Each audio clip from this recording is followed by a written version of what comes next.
As manifestações de domingo, Polícia Militar vai reforçar a segurança durante os atos públicos no estado. Em todo o país, grupos se mobilizam para protestar contra a corrupção no governo federal. Hoje, em Florianópolis, grupos pró-Dilma foram às ruas para defender a presidente e a Petrobras. Efeitos da recessão no país. Em Santa Catarina, a crise da Petrobras continua provocando demissões no estado e prejudicando empresas que prestam serviços para a estatal. Mas nem tudo é notícia ruim para a economia catarinense. O preço do litro do leite melhorou para os produtores e os investimentos nas propriedades devem ser retomados gradativamente. No futebol, deu Figueirense no complemento da segunda rodada do hexagonal.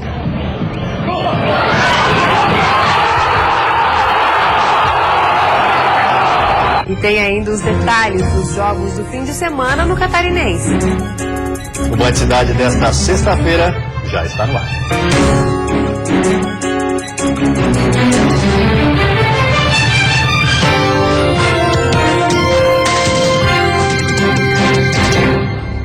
Olá, boa noite. Boa noite. As manifestações marcadas para acontecer em todo o Brasil também foram registradas em Florianópolis. Na capital, agora à tarde, militantes favoráveis ao governo de Dilma Rousseff saíram encaminhada pelas principais ruas da região. Reuniram em frente à Catedral Metropolitana. A passeata, que partiu em direção ao terminal rodoviário Rita Maria, foi organizada pela Central Única dos Trabalhadores, a CUT, e teve o apoio de diversas entidades sindicais.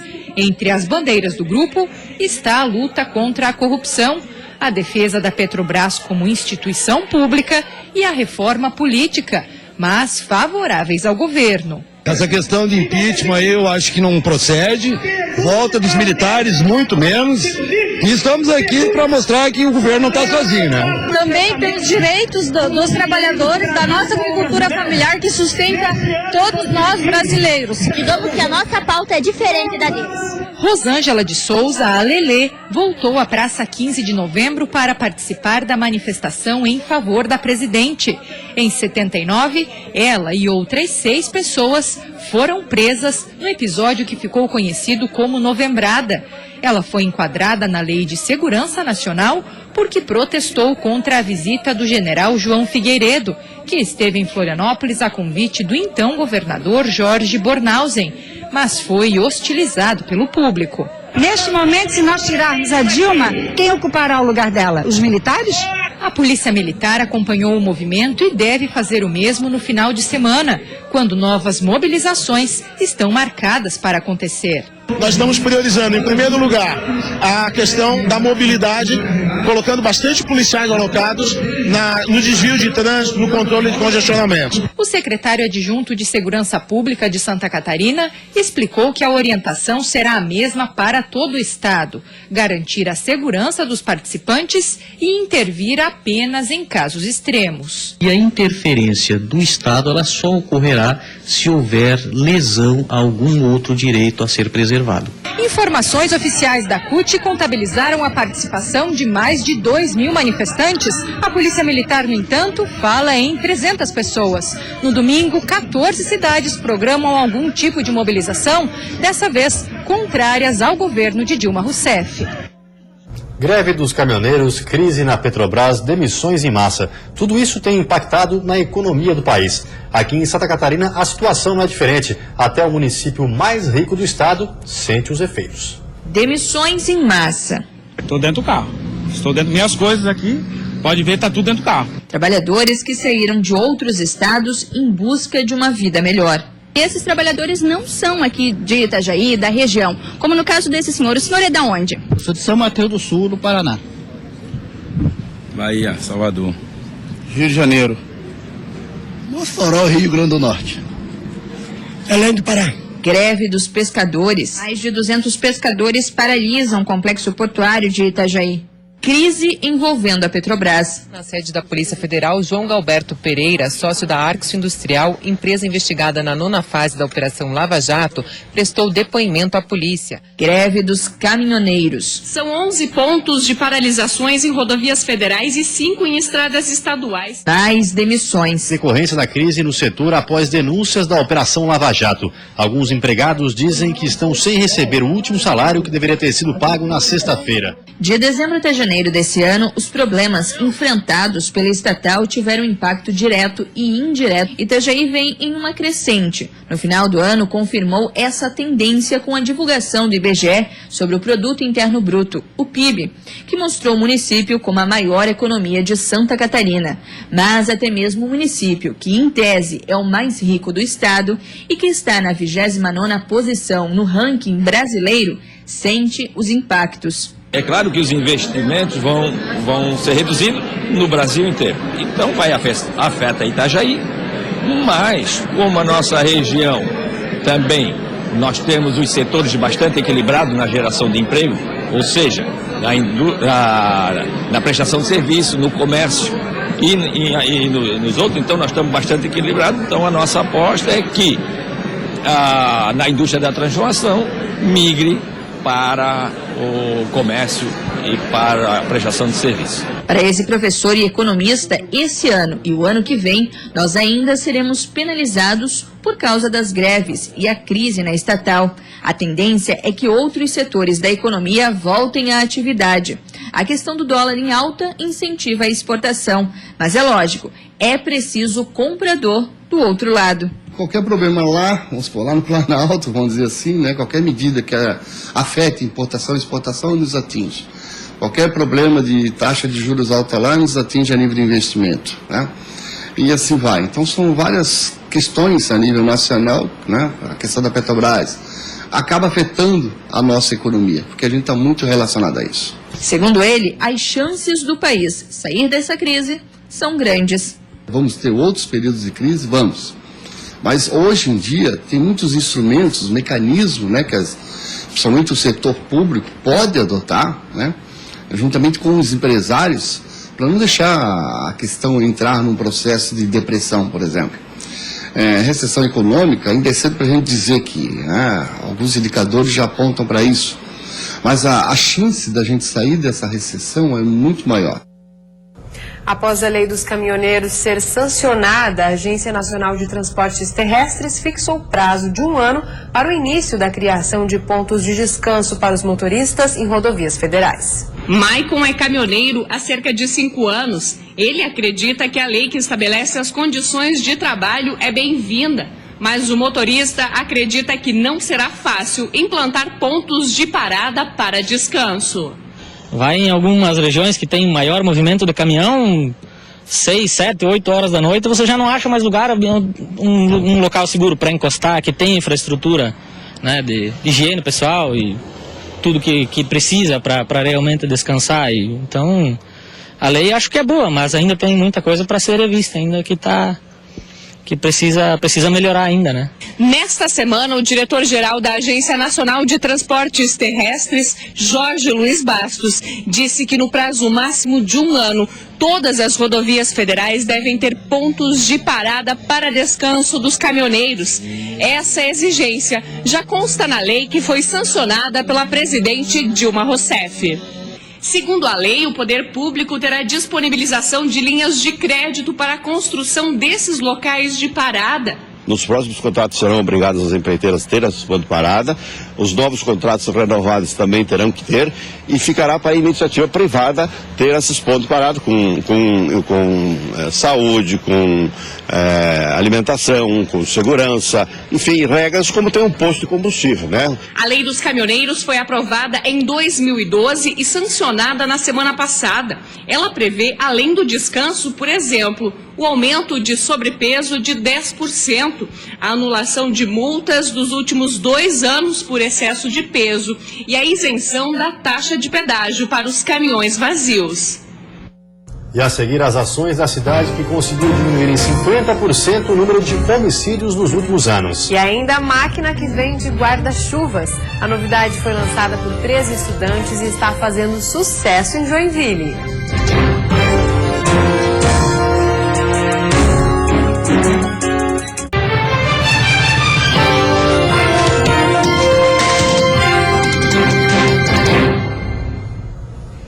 Em Joinville, a população que constantemente é surpreendida pela chuva, agora pode comprar guarda-chuva através de máquina. A novidade foi lançada por 3 estudantes.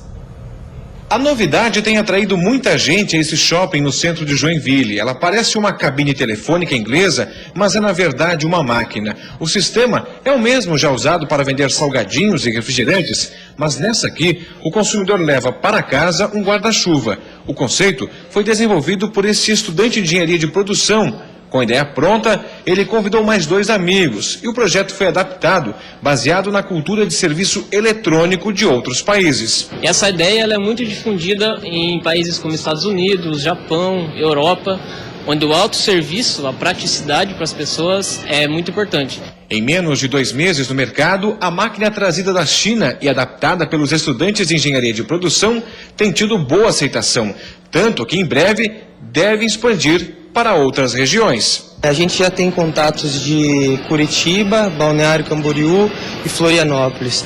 E ainda esse mês a gente vai para São Paulo, para buscar novos clientes para essa máquina.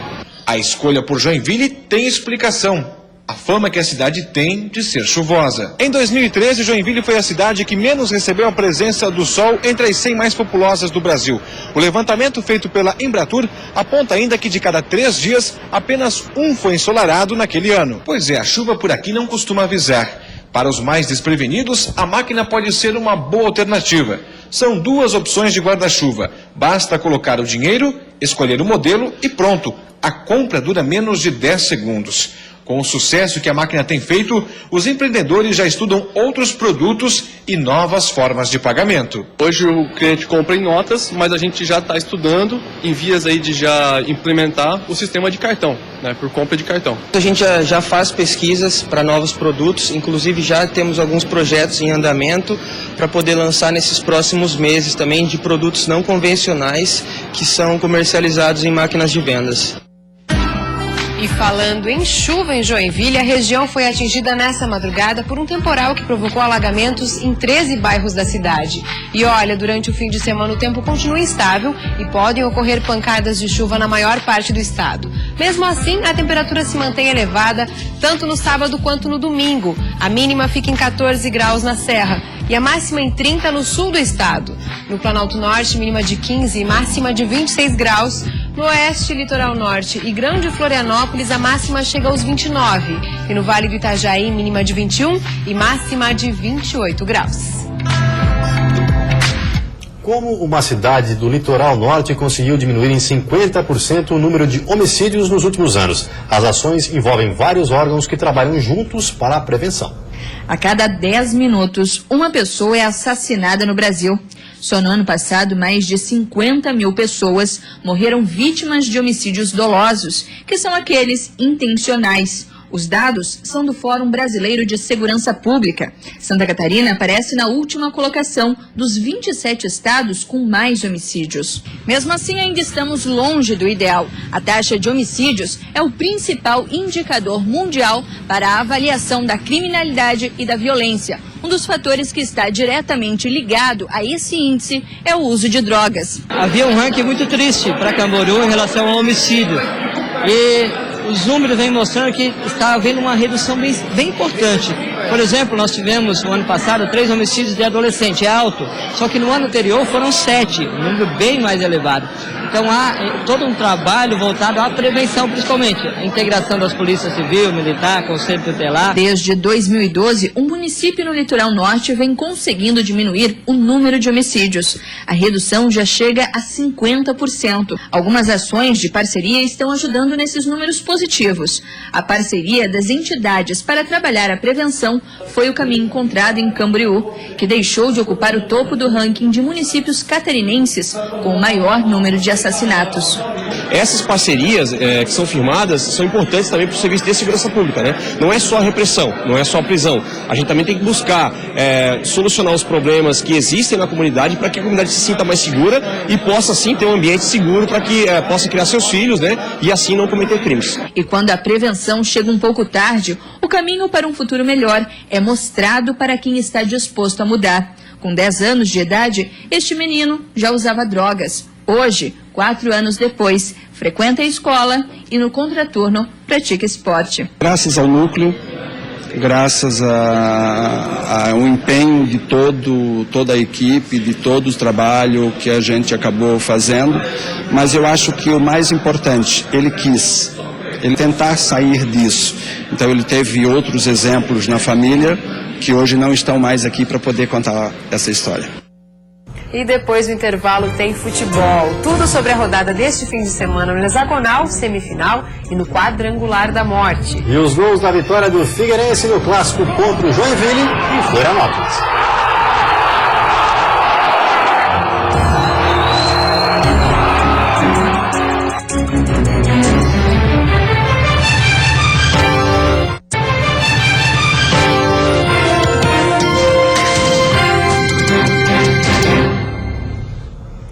Futebol, pelo complemento da segunda rodada do hexagonal, deu Figueirense ontem à noite no Orlando Scarpelli. Veja como foi.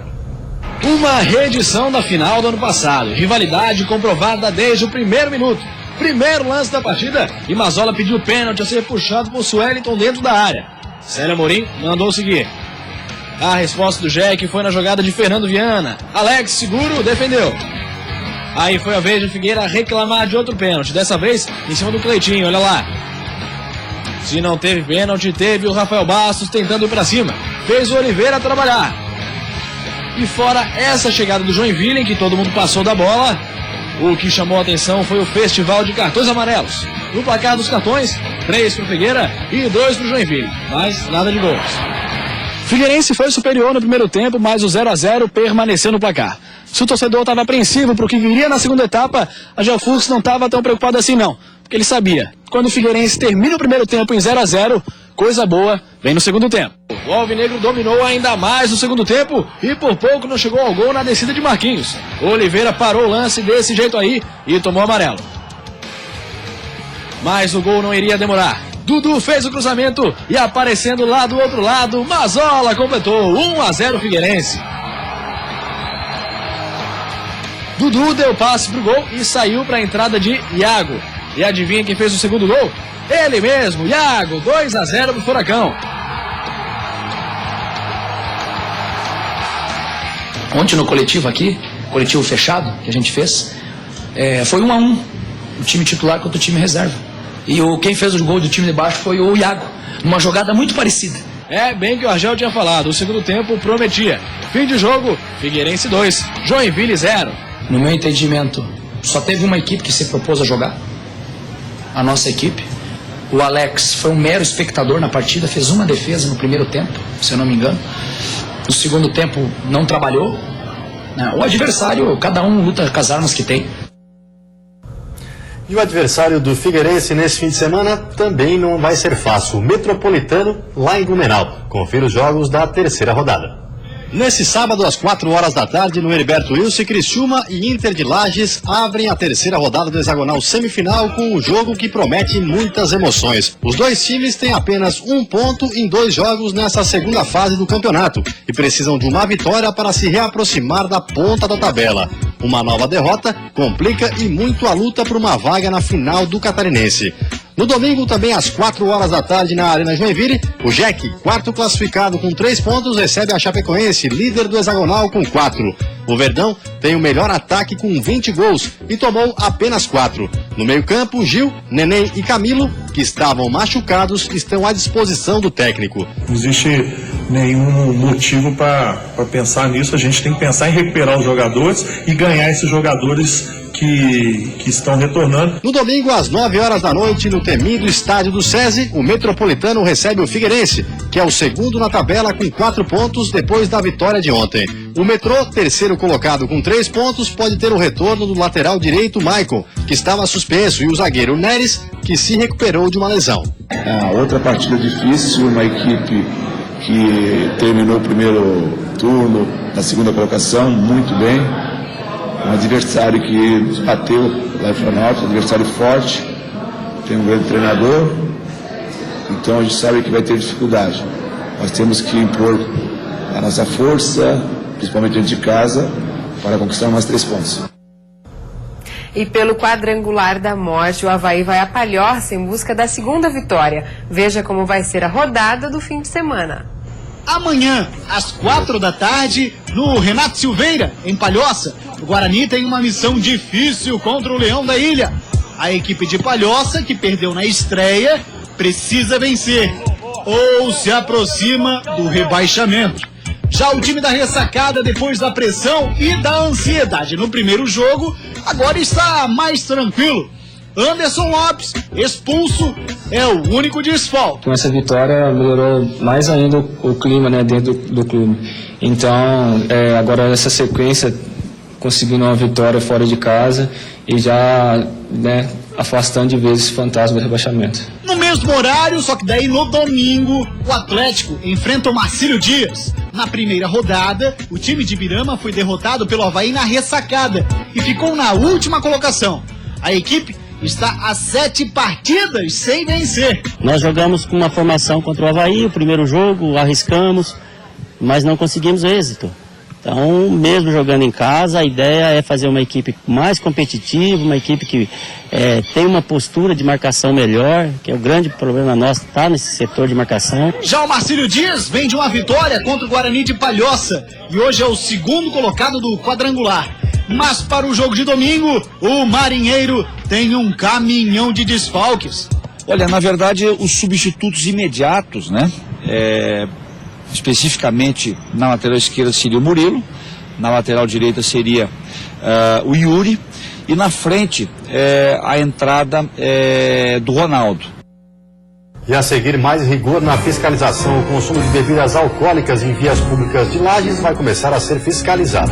E depois da crise, um alívio aos produtores. O preço do litro do leite foi reajustado.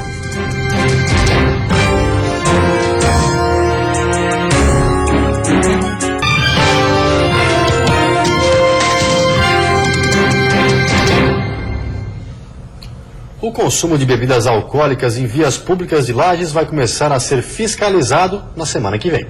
A fiscalização está programada para começar na próxima semana e será de responsabilidade da Secretaria do Meio Ambiente da cidade.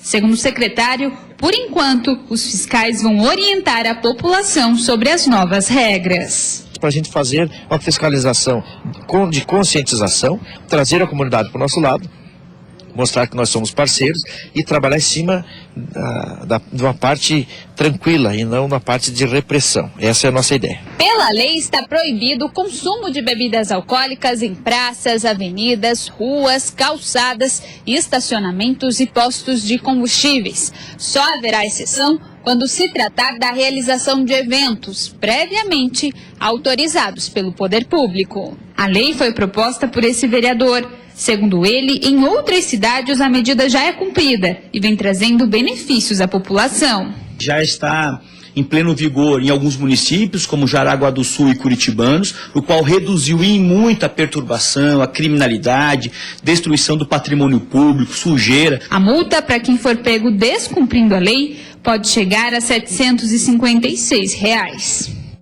Após a crise, uma boa notícia para os produtores catarinenses. O litro de leite sofreu uma melhora nos preços e o investimento nas propriedades devem ser retomados gradativamente.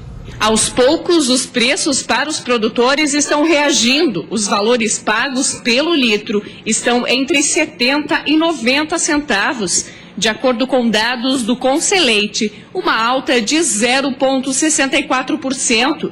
Os fatores que influenciaram essa melhora no mercado foram o início das aulas na rede pública e privada e a proximidade da entre-safra. Mas a tendência é uma recuperação e o produtor que for eficiente em administrar seus custos, que conseguir produzir leite a um padrão de qualidade alto, com custo controlado, certamente vai sobreviver na atividade e tem muito espaço para crescer. Dayan é produtor em Coronel Freitas. A família produz cerca de 2.000 litros de leite por mês. Após a crise, foi necessário uma diminuição nos investimentos na propriedade. mas para os próximos meses e o início da recuperação do setor.